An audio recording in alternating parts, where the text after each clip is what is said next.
皆さんこんにちは、こたつマニアです。今回作るのは、冬空を忙しく飛び回る小鳥。和名、シマエナガのイラスト風景です。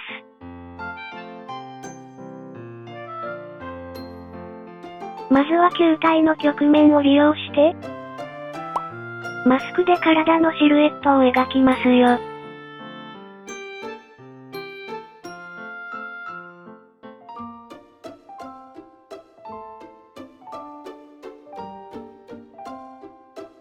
設定マスクの高さを指定。今回は 0.01 としました。最後に、取り出すをタップ。上部、すべてクリアをタップして、マスクを削除します。紙を切り取ったような、オブジェクトができましたよ。同様に尾羽、そして、小鳥の足を作ってみますね。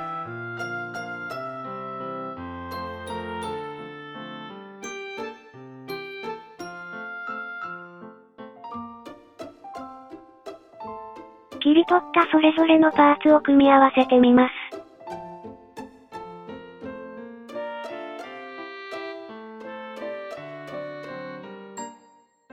同様に、マスクを使って、小鳥の目を描いてみますよ。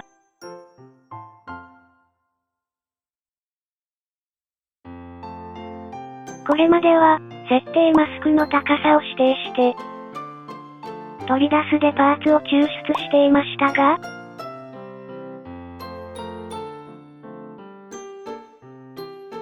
ここからは、一番下の、浮き出しを使用しますよ。オブジェクトは、球体と同じ高さに抽出されました。内側は指定した高さ分、くり抜かれていますよ。なんだかパズルみたいですね。それではここからは、浮き出しを使って切り取りしますよ。位置がわかりづらい時には、ペイントで下書きをして、マスクで指定したりします。白くてふわふわの羽毛の、薄い影の部分を指定して切り取ります。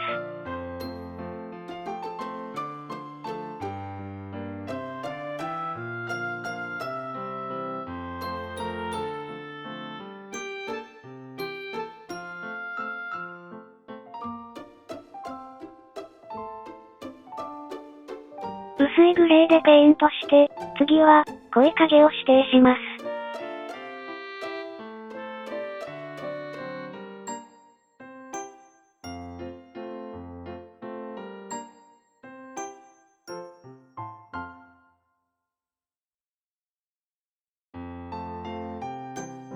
12月22日は、冬至です。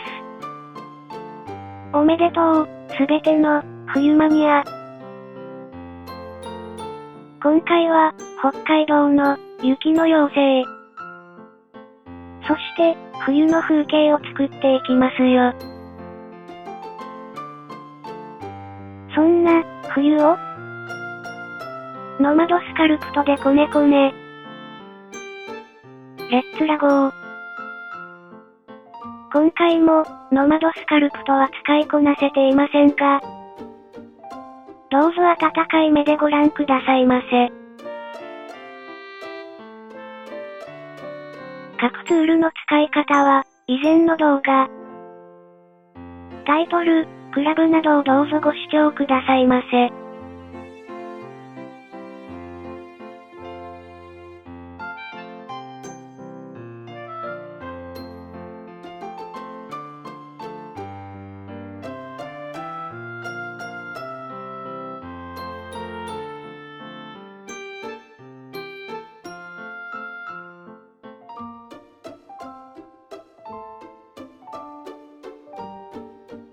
なんだか細かな部分が、抽出できていませんか？これはオブジェクトのボクセル解像度の問題です。動画は解像度300で作業していますが、解像度を上げていけば解消されるようです。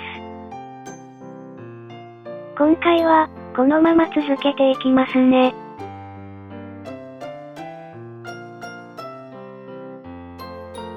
次は体の明るい部分。マスクで指定し抽出します。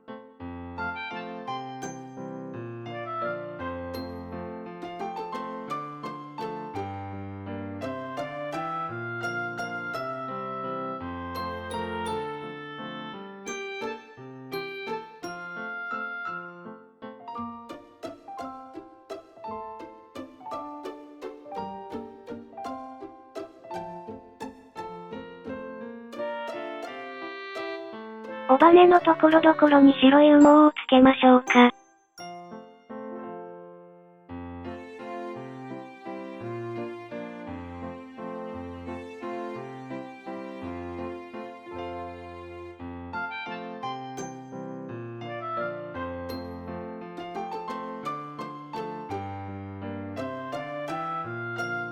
小鳥の瞳にハイライトを加えてみます。さて次に、止まり木や背景を作ってみますよ。シーンを呼び出し、追加をタップ。ボックスを指定します。リメッシュして拡大。枝をマスクで描き、抽出します。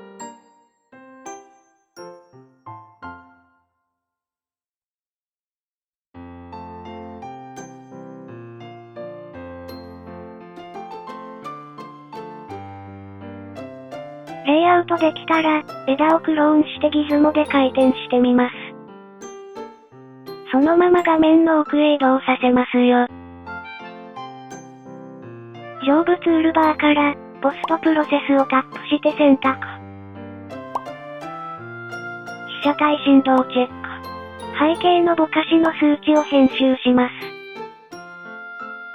奥の枝を編集しようとすると、ぼかしは解除されます。しかし、再び鳥をタップすれば、ぼかしが適用されます。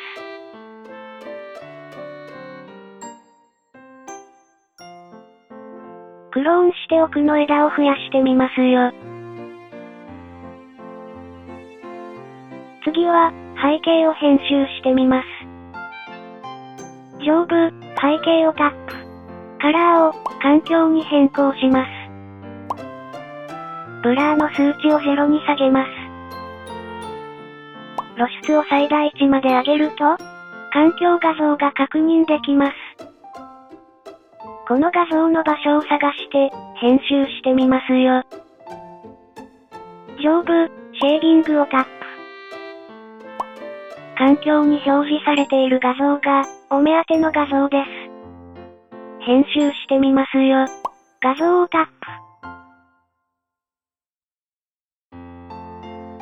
読み込むをタップして、好きな画像を配置できます。しかし、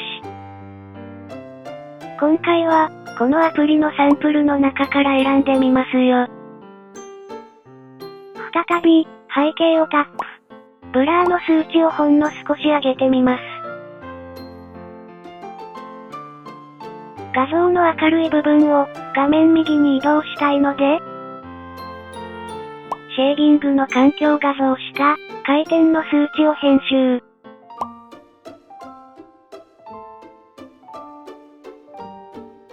奥の枝は少し明るい色にしてみましょう。ライトを配置してみます。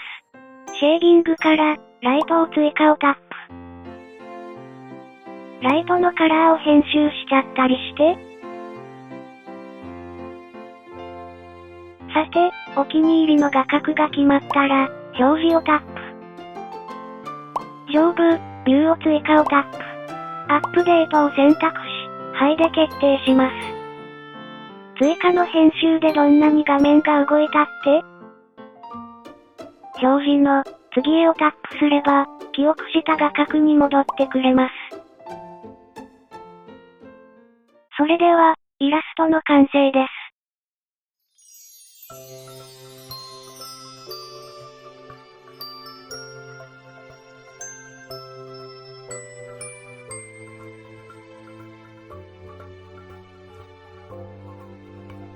お気に入りが動物園からいなくなっちゃって、寂しい？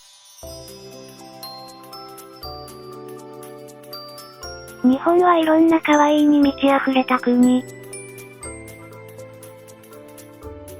新しいお気に入りを探しに行ってみない？